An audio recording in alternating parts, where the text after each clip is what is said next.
en donde analizamos diversos conflictos internacionales y otros temas de interés público. Mi nombre es Andrea. Mi nombre es Sasha. Y el día de hoy vamos a abordar sobre la Guerra del Pacífico en Asia. Para poder comprender como tal lo que es el trasfondo de lo que es la Guerra del Pacífico, debemos conocer ciertos aspectos, ciertos acontecimientos importantes que nos ayudarán a conocer en mejor medida la problemática alrededor de lo que fue la Guerra del Pacífico. Es por ello que a finales del siglo XIX Japón comenzó a expandir como tal su territorio, adoptó una política expansionista muy agresiva en la que estaba prevaleciente como tal por lo que era el nacionalismo que estaban haciendo. El entorno tanto nacional como internacional en este periodo, en este lapso de tiempo, comenzó a definirse como tal por quién era la nación más fuerte y la más débil. Es por ello que durante el siglo XX vamos a ver un imperio japonés mucho más fuerte, en el que su expansión es mucho más grande de lo que había sido en un inicio. Había tomado territorios como Taiwán, Corea, algunas partes de China, inclusive islas o archipiélagos de lo que era el Pacífico. Es por ello que durante ese periodo pudo lograr identificarse hacia el exterior como un posible ente internacional o hegemónico. Así es, y también hay que destacar que la Guerra del Pacífico no puede ser comprendida desde el ataque o en el incidente a Marco Polo o incluso el ataque de Japón hacia Estados Unidos, sino que hay una serie de factores y de elementos a considerar para poder comprender el por qué Japón llegó a realizar ciertas acciones dentro del territorio de China. Igualmente, en este análisis vamos a ver, como ya lo habías comentado Andrea, cómo se va a desarrollar Japón, pero también cómo se va a desarrollar China, más que nada hacia el interior, y cómo estas acciones, todas estas historias que vamos a lograr conocer a lo largo de este tiempo, van a desarrollar, van a tener como unas consecuencias muy graves a nivel internacional. Claro, ¿y qué te parece si comenzamos contextualizando un poco sobre la historia tanto de China como de Japón? Claro. Para ello vamos a empezar con China y es necesario remontarnos hacia la dinastía Qing. Todo ello para comprender el por qué muchos de los factores que llevaron al declive y al interés expansionista de Japón. Este imperio de la dinastía Qing, que comienza en 1644 y termina hasta 1911, un imperio que dura casi 300 años en el poder, que inicialmente era muy fuerte y poderoso tanto en términos económicos, en términos políticos y de territorio, ya que incluía algunas regiones que hoy en día no forman parte de China, como lo son Taiwán y Mongolia. En términos económicos también comenzaba su expansionismo en la región. Sin embargo, tenían una política exterior dirigida hacia una política aislacionista. China creía que era el reino del medio y que no necesitaba aliarse o tener algún tipo de asociaciones con otras naciones, ni en términos comerciales, ni mucho menos económicos ni políticos. Y esto fue uno de los factores que llevó justamente al declive de la dinastía Qing. Bajo este contexto, Gran Bretaña, que se posicionaba como una de las grandes potencias a nivel mundial, ve en China la oportunidad de comercializar el opio, a lo que China se niega y comienzan esta serie de conflictos que derivan en las guerras del opio, la de 1839 y la de 1856. A partir de aquí es cuando comienza el declive de la crisis que atraviesa el imperio Qing, ya que se tiene una gran influencia por parte no solamente de Gran Bretaña, quien inicialmente inicia estos conflictos de la guerra del opio, sino que después se adhieren otras potencias como Francia, Alemania, Rusia, incluso Estados Unidos llega a poder ejercer cierto control sobre China al querer, tras las guerras del opio viene la firma de los tratados en los que China pues cede mucho poder, cede ante los intereses de Occidente, y esto provoca que llegue una crisis interna dentro del país, un debilitamiento en primer lugar sobre el imperio Qing, quienes ahora responden hacia los intereses occidentes. Entonces la sociedad empieza a ver esto como un debilitamiento del poder y empieza como esta crisis en la legitimidad del Imperio Qing. Entonces tenemos hasta este momento una China fragmentada internamente y sobre todo que atraviesa crisis económicas, políticas y pues toda esta fragmentación interna que deriva en muchas guerras, en muchos conflictos y revoluciones, ¿no?, de parte de la sociedad civil para poder contrarrestar el poder que tenía pues en este momento el Imperio Qing. Y bueno, hasta este momento tenemos una China que atraviesa crisis económicas y políticas, fragmentada internamente, pero sobre todo humillada internacionalmente, ¿no?, por responder a todos estos intereses y al existir esta fragmentación interna. También tenemos, además de las crisis internas, pues esto devienen en muchas revoluciones para derrocar a la dinastía Qing. Pero bueno, ¿qué te parece si ahora nos comentas un poco sobre Japón, cómo se encontraba política y socialmente? Claro, de hecho, ya que comentabas como todo el contexto que se desarrolla en China, Japón, al igual que China como tal, manejó el mismo modelo feudal en el que su modelo aislacionista como tal no dejaba que otros estados, otros entes internacionales pudieran entrar a hacer como acuerdos comerciales, pactos de paz. Era realmente un Japón muy cerrado hacia el exterior.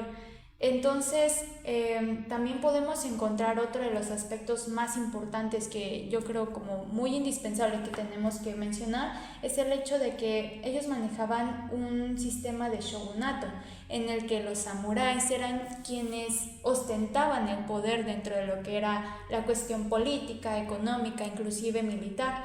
Entonces, a mí me surgió la pregunta de si ya Japón contaba con un modelo preestablecido, ¿qué fue o cuáles fueron las causas que lo invitaron o lo aorillaron a que pudiera abrirse como tal a un entorno más internacional, en el que ya no estuviera cerrado a solo tener relaciones con ciertas naciones o ciertos estados que se encontraban como cerca de él?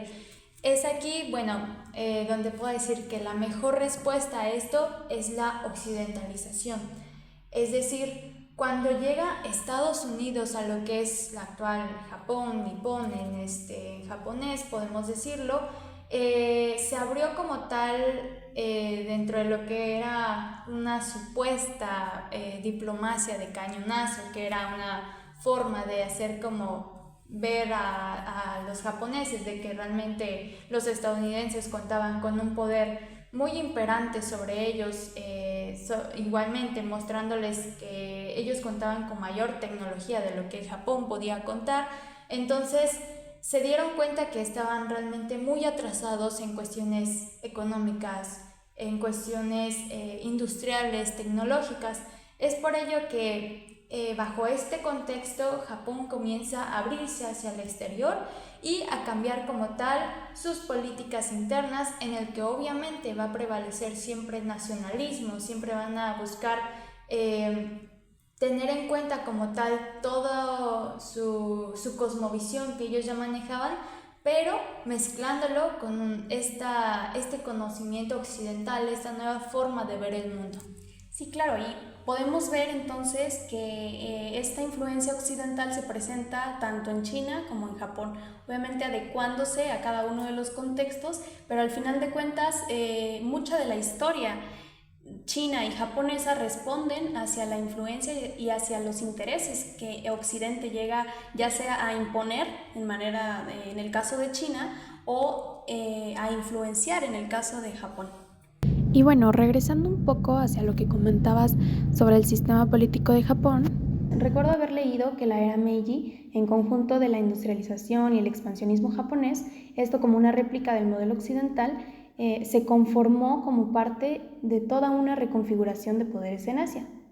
Ponte a pensar, el escenario estaba dentro de un entorno donde China, una potencia en decadencia, se encontraba en un proceso de búsqueda del control interno y externo por las crecientes amenazas que le imponían los países occidentales a su soberanía nacional. Sí, de hecho, el mismo expansionismo japonés fue el que lo llevó a enfrentarse como tal a la Primera Guerra Sino-Japonesa. Guerra del Pacífico es lo mismo. Para que se entienda mejor, Japón contaba con un interés particular en el territorio coreano. No obstante, este mismo era un estado tributario directo de China, lo cual le impedía a Japón hacer un asedio total. Es por ello que con la diplomacia de cañonero de los japoneses, al igual que la habían implementado los estadounidenses, lograron la apertura de 3 puertos coreanos, llevando a ambas naciones a firmar el Tratado de Hwanga. ¿Este tratado que mencionas fue un acuerdo comercial? Sí, fue un acuerdo que permitía la apertura de Corea a la compra de manufactura japonesa sin restricciones arancelarias. Aunado a ello, la extraterritorialidad permitió que una oleada de japoneses llegaran al territorio como tal coreano, lo cual causó descontento entre la oposición conservadora coreana.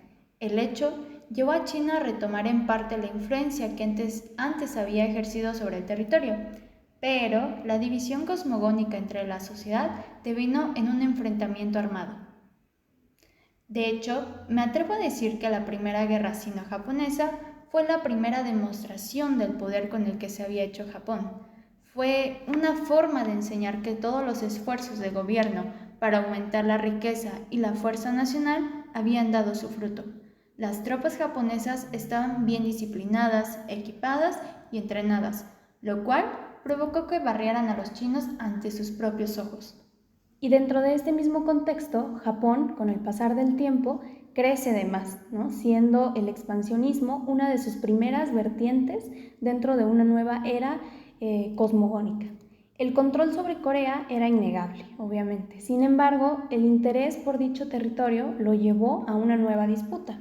Claro, de hecho, retomando lo que comentabas, Corea, al abrirse como tal al comercio, comenzó a tomar mayor relevancia dentro de la zona, cosa que no podía dejar pasar el Imperio Ruso, como tal ya sabemos está muy cerca del territorio, quien buscaba obtener beneficios, nuevos recursos y territorios sobre el área. El avance ruso no se hizo esperar. Sin embargo, Japón no se quedó atrás. Singularmente, Japón se encontraba preocupado por la presencia rusa en Corea, un territorio que consideraban vital para su seguridad nacional. Los nipones no vieron más remedio que ir a la guerra contra el imperio zarista. El ataque a Port Arthur fue uno de los ataques que podemos decir que fueron puntos clave dentro del conflicto. El ejército imperial japonés, en conjunto de su cuerpo de marina, demostraron ser muy capaces de poder derrotar a uno de los grandes dentro de la época. Es decir, la derrota del Imperio Ruso dejó a Japón a nivel local e internacional como la fuerza armada más poderosa del Extremo Oriente. Sí, y aunado a las profundas implicaciones que dejó la Primera Guerra Sino-Japonesa, consecuencias como pérdidas civiles, en primer lugar, militares, territoriales, además de una gran indemnización por parte de Japón, pues seguimos bajo el contexto de las rebeliones en China. Entre ellas, una de las más importantes fue la conocida Revolución de los Bóxers. En esta se considera que fue un preludio del nacionalismo chino del siglo XX, ya que da inicio al debilitamiento profundo de la dinastía Qing, para después surgir otro movimiento de índole nacionalista conocido como Kuomintang, que era liderado por un personaje muy importante, Sun Yat-sen, quien da paso al surgimiento de muchas protestas como la de Wuchang, aunque Sun no estuvo presente en la revuelta inicial, su liderazgo y su organización fueron fundamentales para coordinar las acciones de los revolucionarios en todo el país. Finalmente, en 1911, la dinastía Qing cae cuando el líder en mando, Puyi, abdica el trono, y es entonces que se proclama la Primera República en China el 1 de enero de 1912, con Sun Yat-sen como presidente provisional. Posteriormente me parece, Yuan Shikai quien queda al mando. Siendo república ahora, hubo cambios, obviamente, sobre todo en materia política. Reformas constitucionales para crear elecciones parlamentarias y presidenciales. Hubo también la creación de asambleas provinciales del Parlamento Nacional y muchos otros cambios políticos sobre todo. Y nos enfrentamos entonces a dos Chinas. Una compuesta por ciudades portuarias, centros comerciales, cosmopolitas y sobre todo pues muy avanzadas, en donde se ubicaban bancos, industrias, universidades. Y la otra en el interior, que era dominada por señores de la guerra, caracterizada sobre todo por su ruralidad, la pobreza y el subdesarrollo que se vivía. Claro, y de hecho mientras esto tomaba lugar en otra parte, o sea, en Japón, la supuesta explosión a manos de soldados chinos de un puente cerca de Mukden fue la única justificación japonesa para llevar a cabo la invasión en Manchuria en el año de 1931. Tal fue el grado de importancia del suceso que tuvo que escalar las instancias hasta el Consejo de lo que era la Sociedad de Naciones, antes de ser lo que es ahora la Organización de Naciones Unidas, donde el representante japonés dentro de la instancia se comprometió a tomar en cuenta una serie de indicaciones citadas por las naciones en puesto. De hecho, se dice que el ejército japonés desvirtuó las promesas hechas por el representante de Japón en el Consejo de la Sociedad de Naciones y procedió a la ocupación militar. Esto se presionó a las autoridades de Manchuria para que crearan un órgano administrativo que estuviera bajo el control japonés y destruir así toda evidencia del régimen del mariscal Zhang Luing, una autoridad que había dejado de ser reconocida por Japón. Sí, por decir, Japón no perdía el tiempo. Sinceramente, podrían haber tenido un buen fin con Manchuria, pero por otro lado sus estrategias se dirigieron como tal a lo que era la firma del Pacto Anticomitén. Esto era entre Alemania y Japón, que se dio en 1936, siendo esta la mejor forma de expresar el apoyo mutuo en una lucha que iba más allá de lo ideológico con Rusia. Dicho pacto fue el primer acuerdo diplomático entre ambas naciones. Esto en Occidente fue visto como una gran amenaza. Gran Bretaña, Francia, Estados Unidos se unieron en contra de lo que era el desafío que suponía la Unión Germano-Japonesa, mientras Japón convencía a Alemania a un apoyo que aumentó las hostilidades contra la Unión Soviética en la frontera de Manchuria, dando lugar a la tan conocida batalla de Jalgin-Gol. Sí, de hecho, la historia relativa a esta batalla es un punto sumamente crucial en la historia. De hecho, fue un asedio que dio como resultado el enfrentamiento de fuerzas japonesas y soviéticas. El incidente en 1939 se llevó a cabo mediante una unidad de caballería de 85 jinetes mongoles que cruzaron la frontera de Manchukuo, Manchuria, con el pretexto de buscar pasto. Llevó como tal esto al gobierno japonés a protestar ante el gobierno mongol, exigiendo una disculpa que jamás se produjo. Por el contrario, esto solo condujo a un asedio sin precedentes. Jalgin-Gol para Japón significó pérdida, sanciones de Estados Unidos y por consecuencia crisis económica. La situación cada vez se ponía más crítica y Japón necesitaba generar ganancias. De hecho, las islas del Pacífico que obtuvo Japón a partir de lo que fue la Primera Guerra Mundial fueron un apoyo económico que parecía inexistente, pues no podía hacer negocios libremente sobre lo que era como tal el territorio. Entonces, los japoneses no solo estaban bajo el control de Estados Unidos, también consideraron injustas las islas que habían ganado. Podemos observar entonces un Japón orientado, o bueno, con gran influencia y sobre todo bajo el control, como mencionas, de Estados Unidos. Y regresando un poco hacia la historia de China, bueno, recordamos la China dividida. Bueno, pues el caos dio lugar a dos movimientos que buscaban salvar a la nación de la anarquía. Recordemos el Kuomintang, el partido nacionalista liderado por Sun Yat-sen. Pues iba más encaminado hacia una China moderna y republicana. Por otro lado tenemos el Partido Comunista de China, inspirado en las ideas revolucionarias de Marx y Lenin. Este partido ganaba fuerza en las zonas rurales. Mao Zedong, que pasó de ser un revolucionario que apoyaba a este partido, al comunismo, pasa a ser ahora el líder del partido. Sin embargo, sus ideologías con perspectivas diferentes, pues obviamente los llevó a un enfrentamiento, y bueno, a muchos enfrentamientos violentos para poseer el poder a partir de 1927, ¿no? Que es cuando empieza la gran conocida Guerra Civil China. No obstante, cuando Japón invade en Manchuria e inicia como tal la Segunda Guerra Sino-Japonesa, el líder nacionalista Chiang Kai-shek, que había estado priorizando la lucha contra los comunistas, pues se da cuenta de que no podía enfrentarse solo a la maquinaria de guerra japonesa, claramente.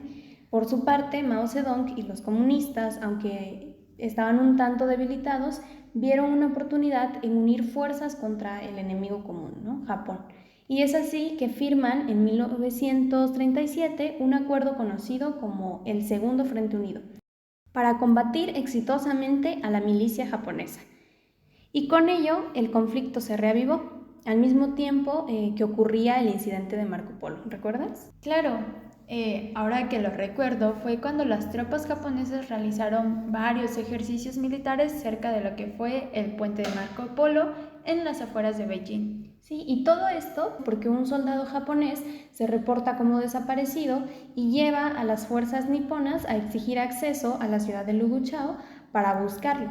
Las tropas chinas, al negarse a permitir el ingreso de las tropas militares, pues se enfrentan a los japoneses, provocando un intercambio de disparos que rápidamente escaló en un conflicto armado.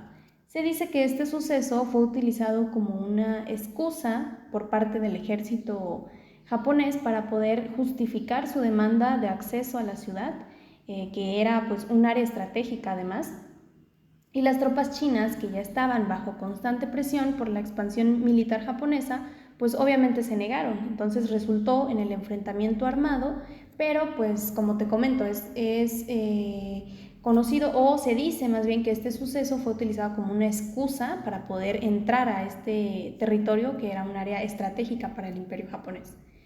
Y bueno, ahora regresando un poco con los nacionalistas y los comunistas dentro de la Guerra Civil China, luego de vencer a los japoneses, los comunistas, que era un ejército más fuerte y con tácticas de guerrilla, comenzaron a ganar terreno rápidamente para en 1949 derrotar a los nacionalistas y proclamar la República Popular China el 1 de octubre, mientras que los nacionalistas se refugiaron en Taiwán. Así es, y tras explorar como tal los antecedentes y los eventos clave que llevaron a la Segunda Guerra Sino-Japonesa, podemos ver que este conflicto no solo fue decisivo para China y Japón, sino que tuvo repercusiones a nivel global. Exacto, la guerra no solo fortaleció el nacionalismo chino y la figura de Mao Zedong, sino que también alteró las dinámicas de poder en Asia. Japón se consolidó como una potencia militar en la región, lo que eventualmente contribuyó a su participación en la Segunda Guerra Mundial. Claro, y es que este conflicto también sirvió como un catalizador para el eventual establecimiento de un nuevo orden mundial, donde las potencias occidentales comenzaron a reevaluar sus políticas en Asia. Entonces podemos ver que la Guerra del Pacífico significó cambios no solamente entre estas dos naciones, para China y Japón, sino también para todo el escenario internacional, ya que todas las implicaciones que tuvo se vieron afectadas en muchas de las regiones, sí claro, de Asia, pero también implicó en todo el sistema internacional, ¿no? Significó este establecimiento de un nuevo orden mundial donde las potencias occidentales comenzaron a reevaluar sus políticas en Asia. Claro, estoy totalmente de acuerdo contigo, Andrea. Creo que es realmente muy interesante, es importante conocer como todas las consecuencias, las causas, todo lo que nos llevó a conocer como tal lo que es el conflicto. Entonces, es así como cerramos este capítulo. Esperamos que realmente hayan podido aprender las raíces que llevaron a la consecución de lo que fue la Guerra del Pacífico, y los esperamos en el siguiente capítulo.